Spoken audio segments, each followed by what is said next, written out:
Iran 48 മണിക്കൂറിനുള്ളിൽ ചർച്ചയ്ക്ക് തയ്യാറായില്ലെങ്കിൽ കനത്ത തിരിച്ചടി നേരിടേണ്ടി വരുമെന്ന് പ്രസിഡന്റ് ട്രംപ് മുന്നറിയിപ്പ് നൽകി. എന്നാൽ ഇറാൻ ഇത് കാര്യമായിട്ട് എടുക്കുന്നില്ല.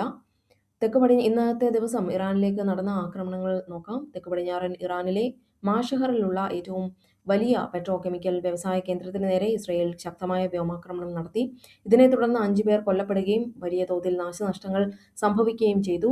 ഇറാന്റെ സൈനിക നേതൃത്വത്തെ ലക്ഷ്യമിട്ട് ടെഹ്റാനിൽ നടത്തിയ ആക്രമണത്തിൽ നിരവധി ഇറാൻ സൈനിക തലവന്മാരെ വധിച്ചതായി പ്രസിഡന്റ് ട്രംപ് അവകാശപ്പെട്ടു. ഇറാന്റെ ബുഷേഹർ ആണവ നിലയത്തിന് സമീപം നടന്ന ആക്രമണത്തിൽ ഒരാൾ കൊല്ലപ്പെട്ടതായി റിപ്പോർട്ടുകളുണ്ട്. ആണവ നിലയത്തിന് സമീപം നടന്ന ഈ ആക്രമണം വലിയ ആശങ്കയുണ്ടാക്കിയിട്ടുണ്ട്.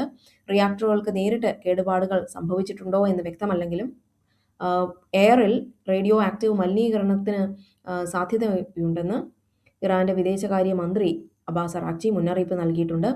ബുഷേഹർ ആണവ നിലയത്തിൽ നിന്ന് റഷ്യൻ ഉദ്യോഗസ്ഥരെ ഒഴിപ്പിക്കുന്നത് തുടരുകയാണ്. റഷ്യയുടെ ഔദ്യോഗിക ആണവ ഏജൻസിയായ റോസറ്റം ആണ് ഇക്കാര്യം അറിയിച്ചിരിക്കുന്നത്.